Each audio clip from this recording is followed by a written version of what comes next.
जय मसीह की दोस्तों, मैं हूं पैट्रिक और आप जीवन पवित्रा यूट्यूब चैनल देख रहे हैं। आज हम बात करने वाले हैं उस महान व्यक्तित्व की, जिन्होंने अपने चमत्कारों और प्रेम से पूरी दुनिया को बदल दिया, यीशु मसीह। उनका हर शब्द, हर शिक्षा और हर कार्य हमें जीवन की नई रोशनी दिखाता है। तो आइए मिलकर चलते हैं उस यात्रा पर जहां विश्वास, करुणा और आशा हमारे साथ है। दोस्तों, जिस नाम को सुनते ही अंधकार मिट जाता है, जिसका प्रेम इंसानियत की सबसे बड़ी पहचान है और जिसके चमत्कार आज भी लाखों दिलों को छूते हैं, वही है हमारे प्रभु यीशु मसीह। चलिए शुरू करते हैं आज का अनमोल वचन के साथ। पर यदि जैसा वह ज्योति में है, वैसे ही हम भी ज्योति में चलें, तो एक दूसरे से सहभागिता रखते हैं और उसके पुत्र यीशु का लोहू हमें सब पापों से शुद्ध करता है। फिर यहोवा ने मूसा से कहा, हारून और उसके पुत्रों से और कुल इस्राएलियों से कह कि यहोवा ने यह आज्ञा दी है कि इस्राएल के घराने में से कोई मनुष्य हो जो बैल व भेड़ के बच्चे व बकरी को चाहे छावनी में चाहे छावनी से बाहर घात करके मिलाप वाले तंबू के द्वार पर यहोवा के निवास के सामने यहोवा को चढ़ाने के निमित्त न ले जाए, तो उस मनुष्य को लोहू बहाने का दोष लगेगा, और वह मनुष्य जो लोहू बहाने वाला ठहरेगा, वह अपने लोगों के बीच से नाश किया जाए। इस विधि का ये कारण है कि इस्राएली अपने बलिदान जिनको वह खुले मैदान में वध करते हैं, वे उन्हें मिलाप वाले तंबू के द्वार पर याजक के पास यहोवा के लिए ले जाकर उसी के लिए मेलबलि करके बलिदान किया करें। और याजक लोहू को मिलाप वाले तंबू के द्वार पर यहोवा की वेदी के ऊपर छिड़के और चर्बी को उसके सुखदायक सुगंध के लिए जलाए। और वे जो बकरों के पूजक होकर व्यभिचार करते हैं, वे फिर अपने बलि पशुओं को उनके लिए बलिदान न करें। तुम्हारी पीढ़ियों के लिए ये सदा की विधि होगी। और तू उनसे कह कि इस्राएल के घराने के लोगों में से व उनके बीच रहने हारे परदेशियों में से कोई मनुष्य क्यों न हो जो होमबलि व मेलबलि चढ़ाए और उसको मिलाप वाले तंबू के द्वार पर यहोवा के लिए चढ़ाने को न ले आए, वह मनुष्य अपने लोगों में से नाश किया जाए। फिर इस्राएल के घराने के लोगों में से व उनके बीच रहने वाले परदेशियों में से कोई मनुष्य क्यों न हो जो किसी प्रकार का लोहू खाए, मैं उस लोहू खाने वाले के विमुख होकर उसको उसके लोगों के बीच में से नाश कर डालूंगा। क्योंकि शरीर का प्राण लोहू में रहता है, और उसको मैंने तुम लोगों को वेदी पर चढ़ाने के लिए दिया है कि तुम्हारे प्राणों के लिए प्रायश्चित किया जाए, क्योंकि प्राण के कारण लोहू ही से प्रायश्चित होता है। इस कारण मैं इस्राएलियों से कहता हूँ कि तुम में से कोई प्राणी लोहू न खाए, और जो परदेशी तुम्हारे बीच रहता हो वह भी लोहू कभी न खाए। और इस्राएलियों में से व उनके बीच रहने वाले परदेशियों में से कोई मनुष्य क्यों न हो जो ऐर करके खाने के योग्य पशु व पक्षी को पकड़े, वह उसके लोहू को उंडेलकर धूलि से ढांप दे। क्योंकि शरीर का प्राण जो है वह उसका लोहू ही है जो उसके प्राण के साथ एक है। इसीलिए मैं इस्राएलियों से कहता हूँ कि किसी प्रकार के प्राणी के लोहू को तुम न खाना, क्योंकि सब प्राणियों का प्राण उनका लोहू ही है, जो कोई उसको खाए वह नाश किया जाएगा। और चाहे वह देशी हो व परदेशी हो, जो कोई किसी लोथ व फाड़े हुए पशु का मांस खाए, वह अपने वस्त्रों को धोकर जल से स्नान करे और सांझ तक अशुद्ध रहे, तब वह शुद्ध होगा। और यदि वह उनको न धोए और न स्नान करे, तो उसको अपने अधर्म का भार स्वयं उठाना पड़ेगा।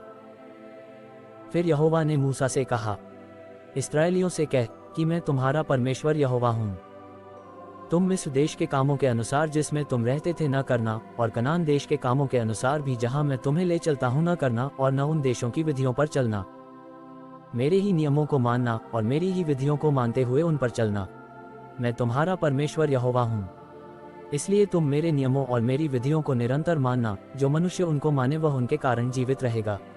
मैं यहोवा हूँ। तुम में से कोई अपनी किसी निकट कुटुंबिन का तन उभारने को उसके पास न जाए। मैं यहोवा हूँ। अपनी माता का तन जो तुम्हारे पिता का तन है न उघाड़ना, वह तो तुम्हारी माता है, इसलिए तुम उसका तन न उघाड़ना।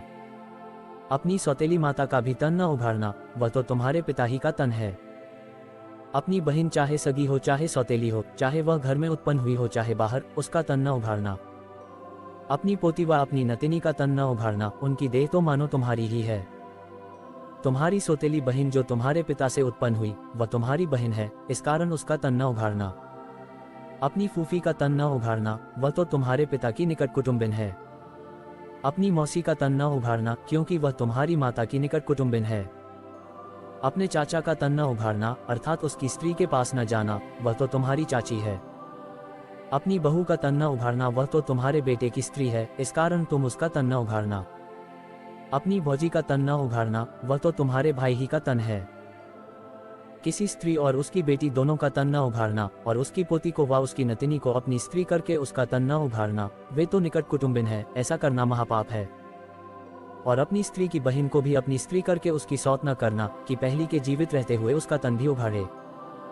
फिर जब तक कोई स्त्री अपने ऋतु के कारण अशुद्ध रहे तब तक उसके पास उसका तन उघाड़ने को न जाना। फिर अपने भाई बंधु की स्त्री से कुकर्म करके अशुद्ध न हो जाना, और अपने संतान में से किसी को मोलेक के लिए होम करके न चढ़ाना, और न अपने परमेश्वर के नाम को अपवित्र ठहराना, मैं यहोवा हूँ। स्त्रीगमन की रीति पुरुषगमन न करना, वह तो घिनौना काम है। किसी जाति के पशु के साथ पशुगमन करके अशुद्ध न हो जाना, और न कोई स्त्री पशु के सामने इसलिए खड़ी हो कि उसके संग कुकर्म करे, ये तो उल्टी बात है। ऐसा कोई भी काम करके अशुद्ध न हो जाना, क्योंकि जिन जातियों को मैं तुम्हारे आगे से निकालने पर हूँ वे ऐसे काम करके अशुद्ध हो गई है, और उनका देश भी अशुद्ध हो गया है। इस कारण मैं उस पर उसके अधर्म का दंड देता हूँ, और वह देश अपने निवासियों को उगल देता है। इस कारण तुम लोग मेरी विधियों और नियमों को निरंतर मानना, और चाहे देशी चाहे तुम्हारे बीच रहने वाला परदेशी हो, तुम में से कोई भी ऐसा घिनौना काम न करे, क्योंकि ऐसे सब घिनौने कामों को उस देश के मनुष्य तो तुमसे पहले उसमें रहते थे वे करते आए हैं, इसी से वह देश अशुद्ध हो गया है। अब ऐसा न हो कि जिस रीति से जो जाति तुमसे पहले उस देश में रहती थी उसको उसने उगल दिया, उसी रीति जब तुम उसको अशुद्ध करो तो वह तुमको भी उगल दे। जितने ऐसा कोई घिनौना काम करे वे सब प्राणी अपने लोगों में से नाश किए जाएं। यह आज्ञा जो मैंने तुम्हारे मानने को दी है उसे तुम मानना, और जो घिनौनी रीतियां तुमसे पहले प्रचलित हैं उनमें से किसी पर न चलना, और न उनके कारण अशुद्ध हो जाना। मैं तुम्हारा परमेश्वर यहोवा हूँ।